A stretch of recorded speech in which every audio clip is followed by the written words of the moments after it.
Hey, good afternoon. What's up? It's your girl, Lucinda Cross. Hey. What is going on, my activators? It is an amazing Tuesday, and I'm definitely not feeling the weather here in New York. I get the winter blues, so I'm trying to keep my pep in my step for these next couple of months. But what's going on, Lee? My Instagram boss, manager. Yes, he is the boss of me. What's up, Lee? What's going on? Yolanda, hey. Shanice, what's good? Hey, good afternoon. Hope you all are having an amazing Tuesday. It is Tuesday, right? Yeah, an amazing Tuesday. So I have something exciting to share. I always have something exciting to share, right? We should always have something exciting to share. God is good. Well, this Saturday, I'm going to be keynoting at this conference called Go Get It. And what I love about just the whole conference and the theme about Go Get It, and part of my message is just entering into a season of consecutive wins. Hey, Robski, what's up? So I'll be speaking at this Saturday at the Watson Hotel. I'm keynoting at an event, and the ticket prices are extremely affordable. If you see the flyer, you can follow Whitney Smith, you can follow LaShawn James, you can follow Miss Chu. So I'll be keynoting this Saturday, 10 a.m. In the city at the Watson Hotel. The conference is called Go Get It. It's an empowerment conference, and for all. So bring your daughters, bring your nieces, bring your godchildren. Oh, this is a little rough, bumpy road. But my message is going to be on just putting ourselves in a position of consecutive wins, and just going to get it. What does that mean for us? You know, what does going to get it mean for you? What do you need to go get, right? What do you not, what is it that you're doing that is preventing you from getting what you deserve, right? What you desire, yes, as well as what lies have you been telling yourself? What false truths, right? False reality. A lot of us sometimes on this journey, we live in this false reality where we think we are in a space that we're not in, or we put ourselves in a space that we're not in before we can even make a move. But what I love about Go Get It, it's like, let's just go get it. What is your it? Yes? What is your it? And so let me see. I think someone said something here. Lavon, hey, what's going on? Oh, my amazing ambassador. I'm ready for South Carolina. You tell me. You tell me when you want me there. You the boss. You the ambassador. So let's activate South Carolina. I love South Carolina, by the way. I think that's the first time I ever had some shark, and I felt guilty eating a piece of shark meat, but it was good. So go get it. If you're not able to attend the conference, some portions I'll be recording a piece of my presentation. You're not going to get all the goods unless they go live, so make sure you follow their page as well. But I'm excited about it. I'm excited about being the keynote. I'm excited about this opportunity. Anytime we get an opportunity to be used, you don't take it lightly. Seriously, don't take it lightly. So back to the message of consecutive wins, and I'm going to save some of the meat for this Saturday. But what I will share today, don't put yourself in a position where you are suffering because of disobedience.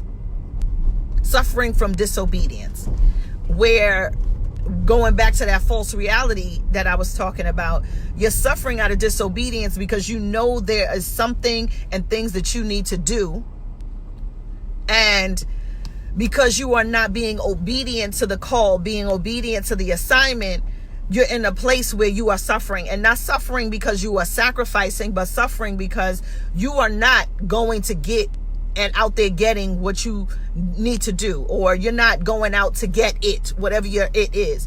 So many of us are suffering and putting out and suffering because of disobedience.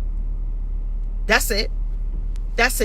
And we are following the rules the old rules no longer apply. And so yes, rules are rules, but sometimes the rules change. And so we're following the rules that no longer apply. What may have worked for you in 2010 just may not be working for you in 2020, right? And so because some of us are so fearful of changing and changing and going under a new set of rules, we're in a place of disobedience. And because we're disobedient, we are in a place of suffering. And so if you feel that you're in any position of lack in your life, in your business, especially, hello, my business owners, side hustlers, if you feel that you are in a position of stuck and lack, there must be an area where you're being disobedient. There's rules to the game. There's rules to how we are operating on social media and gaining visibility. There's rules to how much work and time and effort you have to put in perfecting your craft. There's still rules to the game and obtaining wealth and maintaining wealth. Yes. So if we're not following those rules, we're being disobedient. And when when we're in a place of disobedience, we're not able to fully flourish the way we need to flourish and thrive the way we need to thrive. And our business just stays stagnant and stuck because we are being disobedient. Therefore, we're going to suffer out of that disobedience. Does that make sense? So I'm not far from trying to preach. I'm not a preacher. I love to teach. I'm a teacher.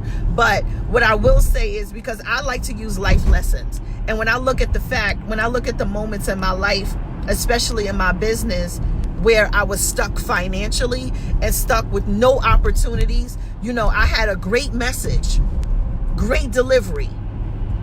God has gifted me with the way with words, but nowhere to speak. I was being disobedient, not to the gift that he gave me, but the rules of the game. Was I out there perfecting my craft? Was I out there donating my services? Was I out there inspiring when nobody was looking? Was I out there, was I taking the time to get mentally grounded? Was I taking the time to be spiritually connected? Right? And so, yes, I had, this great message, this great gift, and an audience and people who were ready to receive it. But I never was able to get to the table or to the stage because of the disobedience of not doing the work, not reaching out of pride and ego. Well, why should I reach out to them? If God has given me this gift, why do I got to reach out to them? They should be reaching out to me. I prayed to God for the north, south, east, and west to know me. But there's still rules to the game. Facts or not, right? There's still rules to the game. And so when we look at what's next for us and what we're going to get, are you following the rules for success? Not the keys. The keys is one thing. Keys is having the information. But the rules is, what do you need to do in the morning? What do you need to do at night? What do you need to do with your finances? What do you need to do to make sure that you're setting yourself up? What plan do you need to write? What vision board do you need to create? Who do you need to talk to? Who you need to sit down with? So I was talking with my good friend, and they was telling me, listen, you need to sit down with someone to talk about these investments. And so, yeah, I'm screaming, oh, wealth, financial wealth, but there's rules to the game. I don't know everything, so I have to sit down and be taught on how to manage, maintain, and stretch my money. There's rules to the game, just like I was telling you with my gift. So yes, God has gifted me. I had 11 prophecies, and God told me that I was called and chosen and this and that, and I believed it, but I wasn't following the rules. The rules were to perfect my craft. The rules were to get out of my comfort zone. The rules were to stop worshiping fear more than my faith. So let's look at what you're going to get and what you're going to get for 2020. What are the rules that you need to start following to make those things happen effortlessly? Because once you start following the rules, baby, and here's the beauty of it, when it's your vision and it's your dream, you could set the rules of the game. You could set the rules. Yes, always be a student, but you could set the rules, but there's always a standard. Hello, hashtag standard. Today is Tuesday and it's standard time, right? And so hashtag standard, but there's always rules and standards. And so let's follow those standards. I want you to be great. I want you to speak on stages. I want you to travel the world. I want you to speak to nations. I want you to write amazing best-selling books. I want you to be able to coach those out of poverty. I want you to be able to change your own community in which we live, work, and serve. I want you to step out of just being this brand and profile on Instagram and being someone who's impactful and turning those followers into something. I want you to be able to make $1 out of 15 cents, right? You know, how can you make $1 million, your first $1 million out of a $15 idea? That it starts with just following rules. The rules of the game for me, you know, where the greatest financial success that I've had in all my years in business was humbling myself enough to hold the vision. The rules of the game was for me, Lucinda, hold the vision regardless of what. No matter who believes in it, who doesn't believe in it, who supports, who doesn't support. Do you believe in yourself? That was a rule for me to still stand my ground. And when I stood my ground, and I didn't get too cocky, because I was like, I don't want to be known as the vision board girl. I don't want to be known as, you believe it or not, I don't want to be, I said this. I said, oh God, I don't want to, but I wasn't following the rules. The rules were to embrace what I was being called, but understand that there's a process and a direction and a destination, and I'm going. So I was like, I don't want to be known as the vision board girl. Everybody and their mother's doing vision board. This thing is serious to me. I don't want to fall in the crabs in a barrel bunch where they have to choose what I'm doing versus somebody else.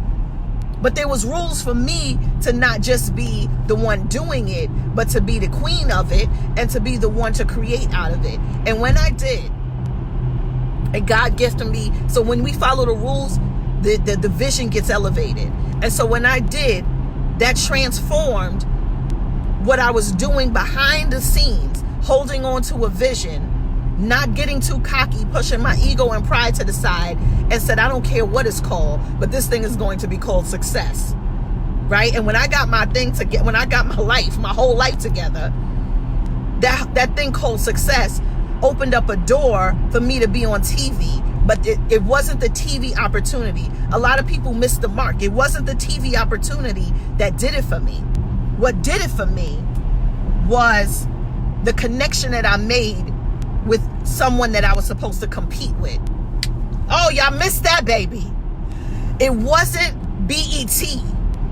That wasn't the reason. I was holding on to a vision of something that I was doing that didn't make sense, that I did not even want to be titled as, but I went along with the process and followed the rules anyway, despite how I felt, despite what I was called, despite what people thought of me. Oh, you bigger than that. You bigger than that. You shouldn't be doing that. You're more to that. You've been in the game for so long. To humble myself, to pitch for the first time on national TV amongst other individuals. But where did the blessing come from? The blessing came from somebody that I was put up against to compete with. And my competitor and she gave me a resource, and I played no games with the resource. She said, what is it that you're doing? What is it that you're trying to do? I said, well, what I'm doing is, and who I want to get in contact with is, and she said, consider it done. So it wasn't the show. See, a lot of people get it twisted. Oh, I want to get on TV, Lucinda. How'd you get on TV? It wasn't that. It was the person that was in the room next to me that I couldn't talk to unless we were on Showtime, unless it was time for us to come out of our little cubby holes, because they had us locked in our rooms. Like, I mean, seriously, we had security outside our doors and everything. We couldn't connect with each other. We couldn't chop it up and talk. But they hid my competition from me. And so what people are missing is they thinking, oh, because I was on BET, that's the big deal. The big deal is that I was put up against my competition. And if I wasn't focused on my calling and what God has called me to do and my position to go get it, I would have missed the mark. So fast forward, I get on the show, and whatever happens. Me and my competition begins to have a conversation, and we're asking each other, how can we support one another? right? And I think y'all missed that too. Y'all missed that too. I'm asking my competition, how can I support you? She's asking me, how can I support you? We want to elevate each other's agendas. That's another rule to the game. And so when I told her that, she connected me to Walmart, a contact in Walmart. When I connected to Walmart, and I'll share that story another time, when she connected me to the contact to Walmart, that opened up the floodgates financially. Seriously. Like, we went from 2 bank accounts for the business. Like, we just went to problems. Like, we were like a great problem financially. And so I did not see the financial success until I got that contact with my competition. Isn't that something? So listen, there's something to be said in this whole piece that I just shared today. But if you don't take anything away, make sure that you stay focused on what is the prize, what's the goal. You stay focused on the goal and the prize, guaranteed you're gonna get it. And so I'm excited. I hope to see some of you this Saturday. I can't listen. Let me tell you, we were like this, knocking the door, 6 figures each. I would say 30 days after the contact and making the deal with Walmart, 30 days and 6 figures. Another 30 days, 45 days, 6. It was crazy. My house looked like a storage place, but it was fine. Like, we had Boys and Girls Club come in, we had the YMCA. And I tell you this not to boast. I tell you this because sometimes we overlook the process and the rules of the game. There's rules to this, baby.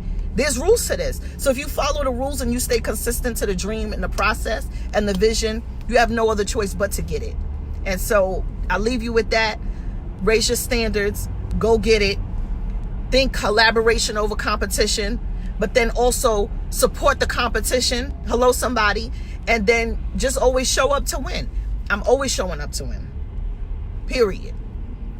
So on that note, I'll see you Saturday. If you are attending the Go Get It Empowerment Conference, is going to be at the Watson Hotel. Shout out to Whitney Smith, LaShawn James, Miss Chu, and my girl Roxy from the radio show. Y'all know Roxy from the radio show here. She's going to be there as well. She is the MC, the hostess. So I'm excited, and I'll be there with some of my activators. And like I said, the tickets are reasonable. So yeah, exactly. Big mad. That's what we talk about. Making the enemy big mad. What? We here to help and support. Exactly. Yes, Lavon, you got it. Big mad. So go out there and do your thing. I'm heading to an exciting meeting. I probably will chime in later on after this meeting because I know it's going to be some good stuff after that. If you don't have a copy of the Big Ask book, you better go get your copy, or meet me this Saturday and get a signed copy. But get a copy of the Big Ask book. Get your t-shirts. The shop is up. And we're doing a whole new merch for 2020, and I'm excited about it. We have like a whole bunch of stuff. We got Big Ask leggings coming out. Yeah, Ask, ASK, okay? For the men who's watching. All right, bye, y'all. Peace.